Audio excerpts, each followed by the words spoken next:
हुलहुली गोटे शब्द जानिଛ हुलहुली पक्का हुए आज्ञा पकई परियो तीन जण देखि फास्ट स्टार्ट कर जण जण फास्ट आसे ने जस्ट ट्राई करियो Okay, 1, 2, 3, here we go.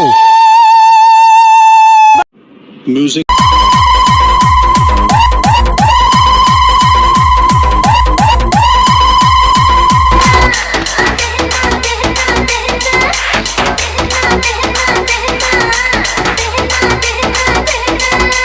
DJ Samor